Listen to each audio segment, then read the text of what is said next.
Salut, on est aujourd'hui avec Olivier Demers-Dubé, donc directeur des programmes d'innovation de chez Agtech. Yes. Salut Olivier. Salut Olivier, comment vas-tu? Super bien, vous autres? Ben oui. Merci de me recevoir, vous des Radicules. Merci à toi aussi d'avoir accepté l'invitation comme ça en 2 conférences. C'est quand même, c'est apprécié de prendre du temps pour nous. Ah ben, le plaisir est vraiment pour moi. Ouais. Yeah. Nice. Yes. Alors, première question qu'on a envie de te poser aujourd'hui, c'est de savoir, dans les grandes lignes, qu'est-ce qui t'amène ici aujourd'hui, mais aussi, chez Agtech, qu'est-ce que vous faites en gros en ce moment? OK, super. Ben aujourd'hui, c'est la journée FAC sur le sommet sur la relève agricole. Yes. C'est la première chose qui m'amène ici aujourd'hui.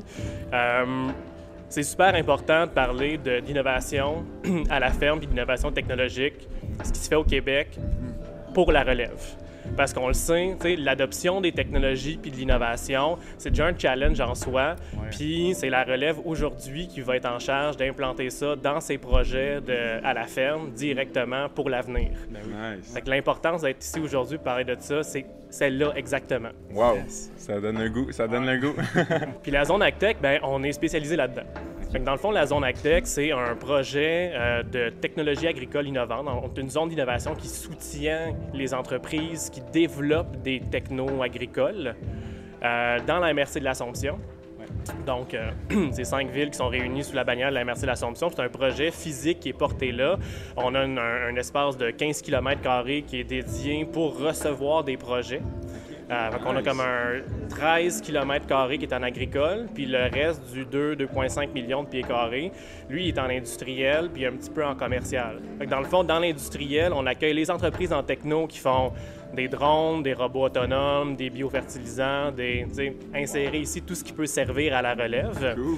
Puis, dans le côté agricole, on reçoit des producteurs qui veulent être des primo-adoptants. C'est les premiers qui utilisent la technologie ou qui sont prêts à mettre à disposition leur terre qui vont servir à faire les tests, par exemple, au champ, puis des choses comme ça.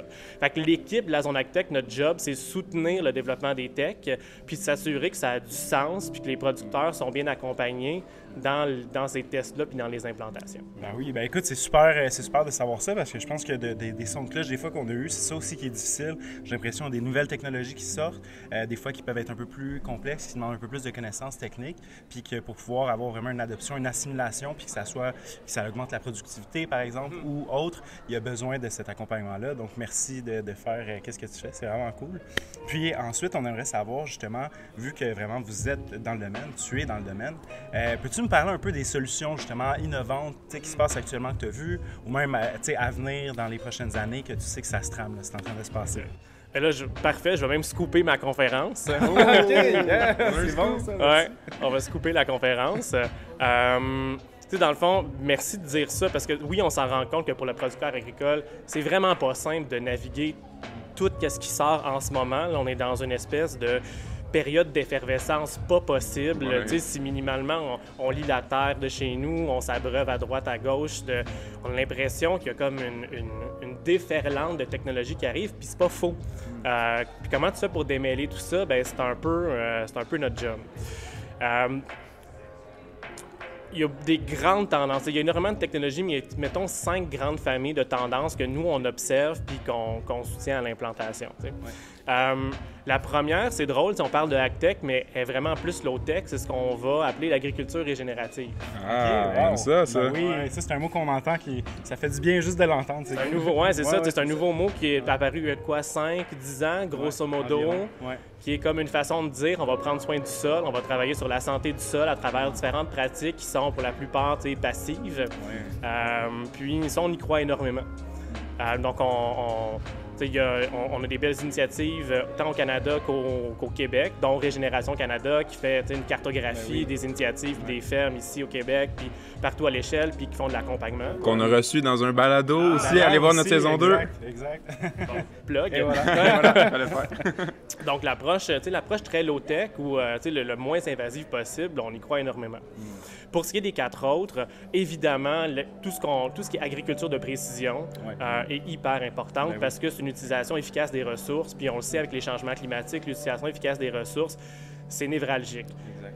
la régénération nous permet de développer une résilience, par exemple, face au changement climatique, puis les technologies en agriculture de précision permettent d'avoir une utilisation de plus en plus optimisée, effectivement, de tout ça. Donc, on va présenter aujourd'hui quelques technologies qui se développent au Québec, entre autres, qui focusent vers ça. L'autre grande tendance, c'est au niveau des nouvelles protéines. Faut qu'on en parle parce qu'il y a comme un shift entre pas entre, mais il y a un shift qui va se faire où, entre la protéine animale et la protéine végétale, c'est pas vrai, c'est pas une compétition, c'est juste une nouvelle affaire. Ouais, c'est le fun aussi que tu le poses comme ça, n'étant pas une compétition, juste ça coexiste, mais c'est... complètement. Tu sais, on le voit comme une espèce de... ça va venir prendre la place, mais c'est pas vrai. Quand on regarde les chiffres, mettons, marché, si ça continue à la même vitesse qu'aujourd'hui, c'est-à-dire très vite, en 2035, on va être à 11 % du marché de la protéine. Ah ouais, OK. C'est pas en train de take over. Non, absolument pas. Puis c'est important. Aujourd'hui, on a la chance de se positionner par rapport à ça. Puis un producteur agricole, il peut valoriser ses rejets puis faire de la protéine végétale, par exemple. T'sais, on a des belles entreprises qui font des burgers ici aussi. T'sais, on pense juste à Beyond Meat, mais on en a au Lac-Saint-Jean qui font ça déjà avec de la gourgane. Puis, avec de la gourgane? Ah ben, mot, t'as dit. On les connaissait pas, mais c'est bon. Cool. On va aller, Fait qu'on a des beaux exemples de ça. Puis aussi, il y a tout ce qui est bioproduits. On peut prendre nos résidus de maïs, par exemple, faire un paquet de produits transformés. C'est une opportunité aujourd'hui qu'on a, puis il y a beaucoup d'organisations qui travaillent là-dessus en ce moment. C'est trois. Les deux autres, c'est vraiment tout le agrobotics. Les tracteurs autonomes, les aides récolteurs, ceux qui vont faire du désherbage mécanique, laser, des choses comme ça. L'application en bande passante aussi, j'imagine, ça rentre là-dedans. Oui, exactement. Puis le agrobotics, ce qui est vraiment intéressant, c'est qu'il va probablement devenir le véhicule qui va intégrer aussi des composants d'agriculture de précision. Tu sais, tes senseurs qui vont planter un puits optique dans ton sol pour te faire une lecture de ton sol, ben ça va éventuellement être attaché à ton robot. Il y en a déjà qui sont en train de travailler sur des drones qui sont attachés sur ton robot. Fait que quand tu as besoin de prendre une pause puis d'aller faire une espèce de vue d'ensemble pour savoir c'est où ta prochaine intervention, ça s'en vient. Wow! Hey, quand même, hein?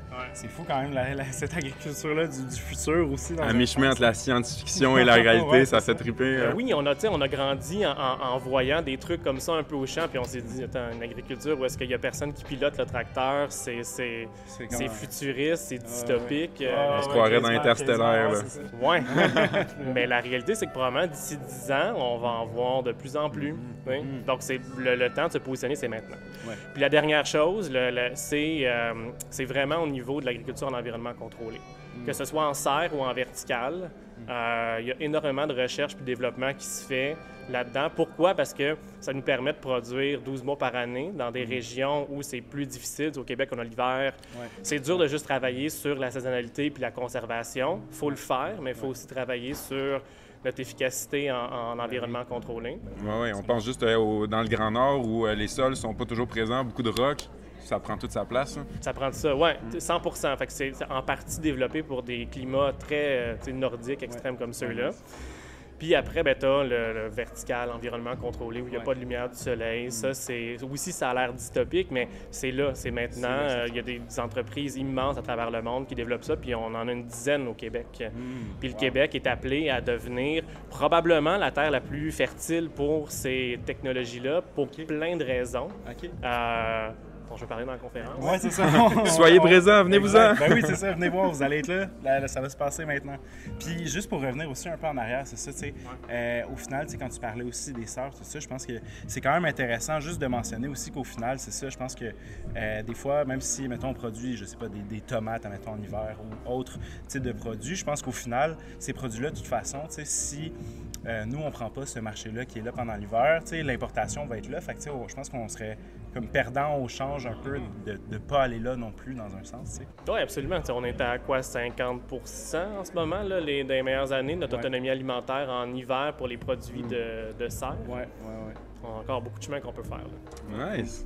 Eh bien, pour vrai, un gros merci, Olivier, c'était vraiment apprécié. Puis j'ai bien hâte de voir ta conférence aussi qui va se passer aujourd'hui. Donc voilà, puis encore un gros merci. Fait qu'on vous rappelle, on est au sommet de la fac de la relève à Saint-Hyacinthe. Cool événement, merci. Yes, à la prochaine.